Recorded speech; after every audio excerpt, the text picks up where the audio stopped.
আমি এখানে ভিক্ষা করতে আসি নাই, আমি এখানে টাকা তুলতে আসছি। তোর মতো ফকিনি রাখবে এই ব্যাংকে টাকা? তুই জানোস এই ব্যাংকে টাকা রাখতে হলে মিনিমাম 1 কোটি টাকার মতো টাকা রাখতে হয়। নোংরা ময়লা ছেঁড়া জামা কাপড় পরে থাকা সেই ছেলে প্রিমিস এখন 500 কোটি টাকার মালিক। কলেজে যে ছেলেটাকে সবাই গরিব ফকিন্নি বলে অপমান করত, সেই ছেলের আসল পরিচয় জানলে কি হবে কলেজের ছেলে মেয়েদের? চৌধুরী পরিবারের ছোট ছেলে প্রিমিস তাদের পরিবারের গরিবী পরীক্ষায় পাশ করে এখন তার অ্যাকাউন্টে 500 কোটি টাকা পায়। আর সেই টাকাগুলো জমা ছিল ঢাকা শহরের একটি নামি দামি ব্যাংকে, যেখানে শুধু বড় লোকেরাই টাকা জমা রাখতে পারত।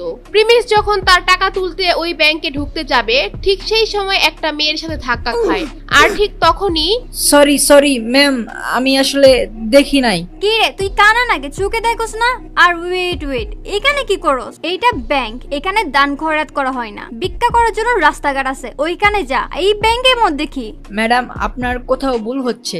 আমি এখানে ভিক্ষা করতে আসি নাই, আমি এখানে টাকা তুলতে আসছি। তোর মতো ফকিনি রাখবে এই ব্যাংকে টাকা? তুই জানোস এই ব্যাংকে টাকা রাখতে হলে মিনিমাম 1 কোটি টাকার মতো টাকা রাখতে হয়, আর না হলে এই ব্যাংকে টাকা রাখতে পারে না। আরে আমি তোর মতো ফকিনির সাথে কেন কথা বলছি? সিকিউরিটি। মেয়েটি সিকিউরিটি বলে চিল্লাতে থাকে। আর ঠিক তখনই ওইখানে হাজির হয় ব্যাংকের ম্যানেজার ইয়াসমিন। ম্যাডাম, কি হয়েছে আমাকে খুলে বলুন। আপনাদের ব্যাংকে কি এখন আপনারা বস্তির পোলাবেনদেরকেও কি টাকা রাখার পারমিশন দিচ্ছেন? এদের মতো ফকির মিসকিনরা এই ব্যাংকে কিভাবে ঢুকে? আমি আপনাদের ব্যাংকের নামে রিপোর্ট করে দিব। Madam, we are very sorry. এমনটা আর হবে না ম্যাডাম, এইবারের মতো কিছু মনে করেন না, আমরা বিষয়টা মাথায় রাখবো। ব্যাংকের ম্যানেজার কোনো কিছু না জিজ্ঞেস করেই মেয়েটিকে সরি বলে, কারণ মেয়েটি ছিল একটি প্রভাবশালী ব্যক্তির মেয়ে। এই ব্যাংকে তাদের অনেক লেনদেন হয়, তাই কিছু না জিজ্ঞেস করেই সে মেয়েটিকে সরি বলে এবং তাকে গাড়ি পর্যন্ত পৌঁছে দিতে যায়। আর এইদিকে প্রিমিস ঢুকে পড়ে ব্যাংকের মধ্যে। ব্যাংকে ঢুকে সে এদিক সেদিক ঘুরতে থাকে। সে আগে কখনো ব্যাংকে আসেনি, তাই সে কিছুই বুঝে উঠতে পারে না। আর এইদিকে ব্যাংকের ম্যানেজার ইয়াসমিন ব্যাংকে ঢুকে প্রিমিসকে খুঁজে থাকে তাকে বের করে দেওয়ার জন্য। সে চারদিকে সব জায়গায় খুঁজে থাকে কিন্তু তাকে পায় না। সে মনে করে প্রিমিস ব্যাংক থেকে চলে গিয়েছে। আর ঠিক তখনই ইয়াসমিনের চোখ পড়ে ব্যাংকের ভিআইপি রুমের দিকে, যেখানে প্রিমিস হেঁটে ঢুকতেছিল। এটা দেখে ঠিক তখনই ম্যানেজার ইয়াসমিন বলে, এই ছেলে দাঁড়াও, দাঁড়াও। প্রিমিসকে দাঁড়াতে বলার পরেও প্রিমিস ওইখানে না দাঁড়িয়ে ভিআইপি রুমের ভিতরে ঢুকে যায় আর ভিতর থেকে দরজা লক করে দেয়। আর এইদিকে ম্যানেজার ইয়াসমিন ভয় পেয়ে যায়, কারণ ভিআইপি রুমে সবাই ঢোকার আগে ইয়াসমিনের পারমিশন নিয়ে তারপর ঢুকতে হয়। আর কেউ ঢোকার আগে ইয়াসমিন সেই ভিআইপি রুমে থাকা হেড ম্যানেজারকে কল দিয়ে বলে দেয়, কিন্তু প্রিমিস তো কিছু না জিজ্ঞেস করে সেই রুমের ভিতর ঢুকে পড়ে। তাই ইয়াসমিন খুব টেনশনে পড়ে যায়। আর এইদিকে প্রিমিস ভিআইপি রুমে ঢোকার কারণে হেড ম্যানেজার বলে, এই আপনি কি চান এখানে তো কেউ পারমিশন ছাড়া আসতে পারে না, আপনি কিভাবে আসলেন? আমি আমার টাকা তুলতে আসছি এখানে। আপনি টাকা তুলতে আসছেন, আপনার কাছে কোনো চেক বই আছে? না, আমার কাছে কোনো চেক বই নাই। চেক বই নাই, তাহলে কোনো কার্ড আছে আমাদের ব্যাংকে, ভিআইপি কার্ড বা ভিসা কার্ড? না স্যার, আমার কাছে কোনো ভিসা কার্ড বা ব্যাংকের ভিআইপি কার্ড এগুলা কিচ্ছু নেই।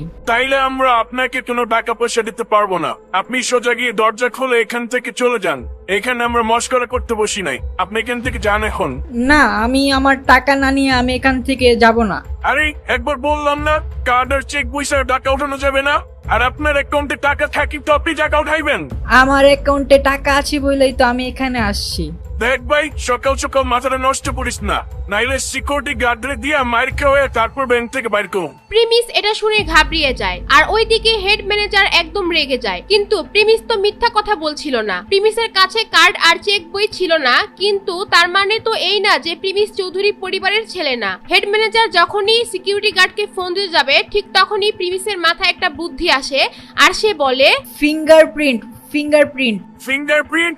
কিসের ফিঙ্গারপ্রিন্ট?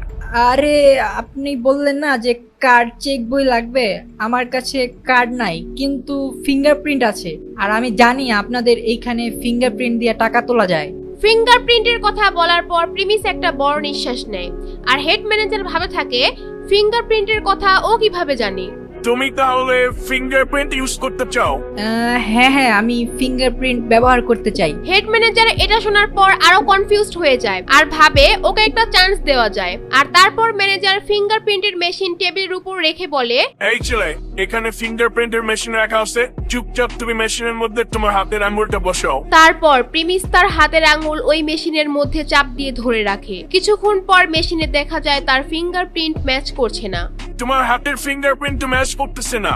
দেখছো, আমি তোমাকে আগেই বলছিলাম এই ব্যাংকে তোমার কোনো অ্যাকাউন্ট নাই। এটা বলার পর ম্যানেজার প্রিমিসের দিকে এমন ভাবে তাকিয়ে থাকে যেন প্রিমিস কোনো বড় অপরাধী। এরপর ম্যানেজার ভাবে প্রিমিস হয়তো বড় কোনো ক্রিমিনাল হতে পারে, হয়তো তার পকেটে কোনো অস্ত্র থাকতে পারে। এটা ভেবে সে তার পকেট থেকে ফোন বের করে পুলিশকে ফোন দেওয়ার জন্য 999-এ কল দিতে যাবে।